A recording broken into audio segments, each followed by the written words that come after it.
नमस्कार, मैं हूं प्रशांत चुरहे।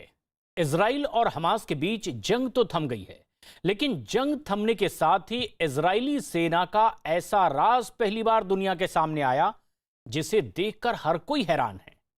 न्यूयॉर्क टाइम्स में छपी एक खबर के मुताबिक इजरायली सेना के अधिकारियों ने 11 दिन तक चली इस जंग में अपने एक ऐसे सैन्य ठिकाने का पहली बार इस्तेमाल किया है जहां से वो ना सिर्फ गाजा में किए जा रहे तमाम हमलों की कमांड दे रहे थे, बल्कि वहां हो रहे हमलों को लाइव देख भी रहे थे।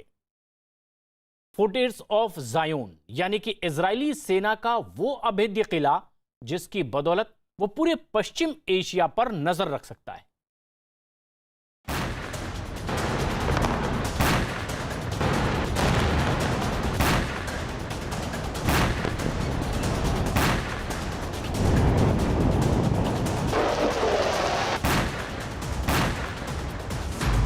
ग्यारह दिन बाद थम गई जंग। इजराइल हमास में युद्ध विराम। सामने आया इजराइल का राज। Fortress of ज़ायोन। 21 मई 2021 यानी वो तारीख जब इजराइल और हमास के बीच छिड़ी जंग थम गई। दुनिया के बड़े देशों और संयुक्त राष्ट्र की बात को मानते हुए दोनों पक्षों ने एक दूसरे पर हमले बंद कर दिए और युद्ध विराम के लिए तैयार हो गए। लेकिन इजराइल की राजधानी तेल अवीव से इस जंग के रुकते ही इजरायली सेना का एक ऐसा पोशीदा राज सामने आया है जिसकी हकीकत देख सुनकर पूरी दुनिया हैरान रह गई। फोर्ट्रेस ऑफ ज़ायोन यानी इजरायली सेना का state of the art underground command post. New York times में छपी एक खबर के मुताबिक 11 दिन की जंग के दौरान तेल अवीव शहर के बीचों बीच बने अपनी सेना के हेडक्वार्टर के नीचे बने एक underground state of the art war room से गाजा में हमास के ठिकानों पर हमले की कार्रवाई को अंजाम दिया जा रहा था। इजराइल के इस अंडरग्राउंड कमांड पोस्ट को फोर्ट्रेस ऑफ ज़ायोन भी कहा जाता है। अपनी इस कमांड पोस्ट की बदौलत इजरायली सेना न सिर्फ अपने दुश्मनों पर नजर रख सकती है बल्कि उन पर हमलों की कार्रवाई को लाइव देख भी सकती है। न्यूयॉर्क टाइम्स में छपी खबर के मुताबिक इजराइल ने इस जंग के दौरान अपनी कमांड पोस्ट का इस्तेमाल पहली बार किया है। फोर्ट्रेस ऑफ ज़ायोन यानी कि तेल अवीव के नीचे एक अत्याधुनिक कमांड पोस्ट जहां पर एक स्क्रीन पर सारे टारगेट्स आ जाते थे और निर्धारित किया जाता था कि किस टारगेट को किस प्रकार एयर, नेवी या सेना और मिसाइल या ड्रोन किस प्रकार बर्बाद करना है वो निर्धारित किया जाता था। ये रातों रात नहीं हुआ, ये काम ये सालों की मेहनत थी और ये पहली बार ये कमांड पोस्ट का इस्तेमाल किया गया। न्यूयॉर्क टाइम्स के मुताबिक इजराइल अपने इस कमांड पोस्ट को खास तौर पर हवाई हमलों और जमीन पर अपनी सेना की टुकड़ियों को दुश्मन सेना के खिलाफ कार्रवाई को अंजाम देने के लिए डिजाइन करवाया है। इस कमांड पोस्ट के जरिए इजरायली सेना अपनी स्पेशल फोर्सेस को भी दुश्मन के ठिकानों पर किसी मिशन के दौरान निर्देश भी देती है। इसे इजराइल की सेना का वो ठिकाना भी कहा जाता है जहां पर वो हमास के हथियार रखने के ठिकानों और उनकी सुरंगों की जानकारी रखी जाती है ताकि वक्त आने पर वो जानकारी के आधार पर हमास के कमांडरों पर हमला कर सके।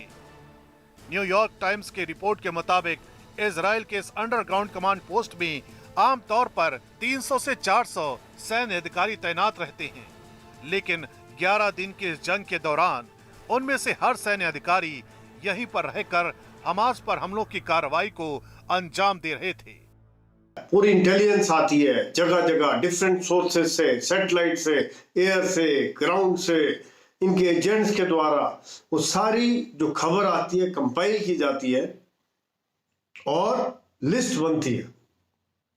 बाद में जो उनका ऑथराइज ऑफिसर है वो अप्रूव करता है। अप्रूवल के बाद जो उसके लिए सही वेपन सिस्टम है, एयर, नेवी या आर्मी का आर्टिलरी, जो भी सही वेपन सिस्टम माना जाता है उसके द्वारा उसको बर्बाद किया जाता है। युद्ध विराम के बाद इजराइल का दावा है कि उसने हमास के रॉकेट जखीरे को 15-20% तक तबाह कर दिया है। इतना ही नहीं, इजराइल के मुताबिक 11 दिन के दौरान उसके हमलों में 200 आतंकी मारे गए और गाजा में हमास की सुरंगों को 30% तक तबाह कर दिया गया है।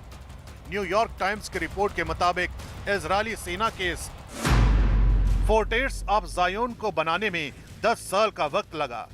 इस कमांड पोस्ट से इजराइल के राजनेताओं को हर कार्रवाई की खबर भी दी जाती है। इजराइल के इस कमांड पोस्ट के अंदर परमाणु हमले से भी बचा जा सकता है। इस कमांड पोस्ट में लंबे वक्त तक रहने की हर सुविधा मौजूद है। यहाँ तक कि इसमें सैकड़ों लोगों के खाने पीने की चीजों को भी बड़ी तादाद में रखा गया है।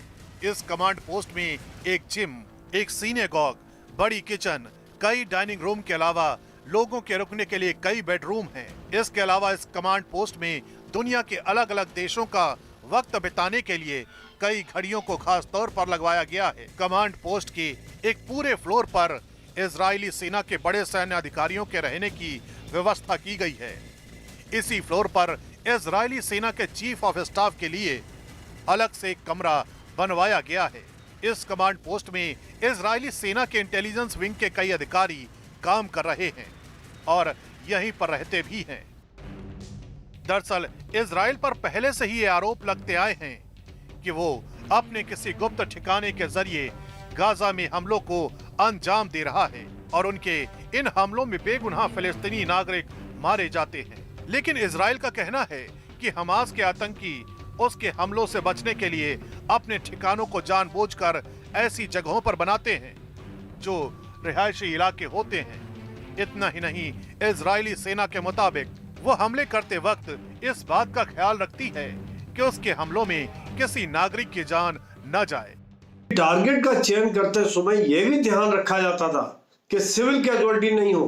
कई बार उनको मालूम होते हुए भी टारगेट को डिस्ट्रॉय नहीं किया क्योंकि आसपास कोई हॉस्पिटल था या कोई स्कूल था या सिविल के रहने का लोकेशन था। हालांकि हमास इस बारे में जाना जाता है कि वो सिविलियन को ढाल बनाकर अपने अड्डों को छुपाता है। न्यूयॉर्क टाइम्स की रिपोर्ट के मुताबिक इजराइल अपने इस कमांड सेंटर की बदौलत पूरे पश्चिम एशिया में होने वाली हर सैन्य गतिविधि पर नजर रख सकता है।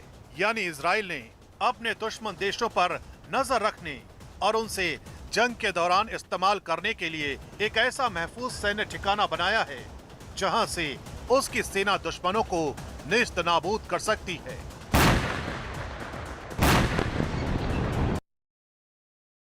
इजराइल और फिलिस्तीन में सीजफायर हो चुका है, लेकिन 11 दिनों तक चले इस संघर्ष के दौरान गाजा पट्टी शहर में चारों तरफ तबाही और बर्बादी के निशान दिखाई दे रहे हैं।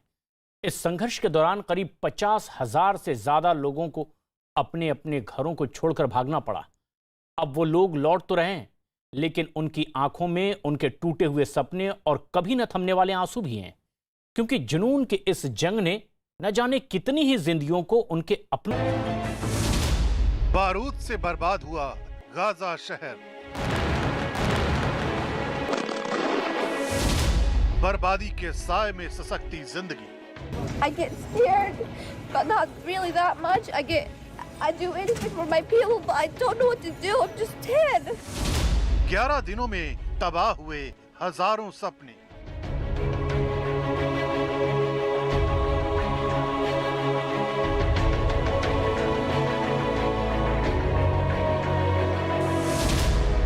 मलबे का ढेर बना अरमानों का आशियाना। ये शहर गाजा पट्टी है, वही गाजा पट्टी जो 11 दिनों तक लगातार जागता रहा।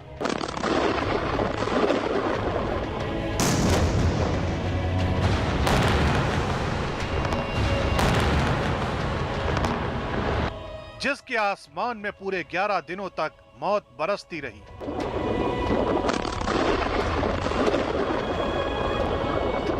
जहां रात में बारूदी धमाकों के बाद मातम का शोर मचलता था।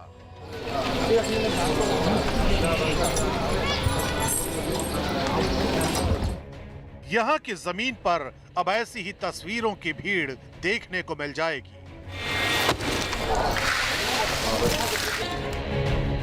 इससे पहले 11 दिन में तबाह और बर्बाद हुए शहर का जायजा लेने चले, यहाँ की चंद बिखरी हुई सच्चाई को जहन में जगह दे दीजिए। शहर की तकलीफ और दर्द का अंदाजा आसानी से मिल जाएगा।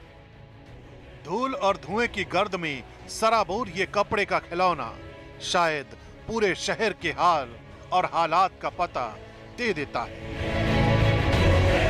इमारत के मलबे में दबकर बेमौत मारा गया बच्चों के खेल का मैदान का ये हाल अब इन मासूमों को किनारे खड़े होकर सुबकने पर मजबूर कर रहा है।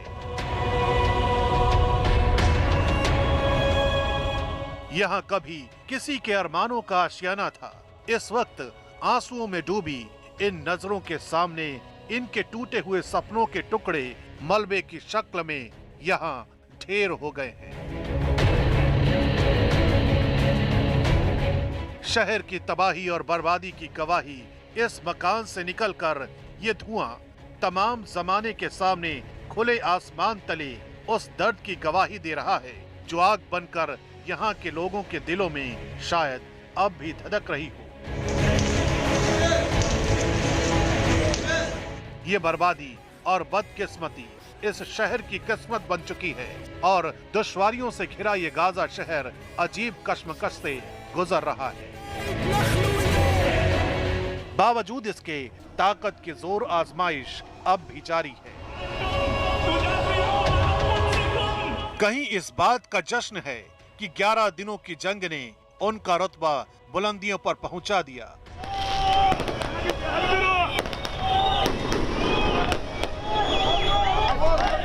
तो कहीं इस बात के लिए ताल ठोकी जा रही है कि ताकत की नुमाइश का जज्बा उनके पास भी कम नहीं। लेकिन इन दो ताजा तस्वीरों के बीच गाजा शहर और वहां की आबादी सहमी हुई अपने सपनों के टुकड़ों और उनकी बर्बादी को अपनी आंखों से भी देख रही है, समझ भी रही है और आंसू भी बहा रही है।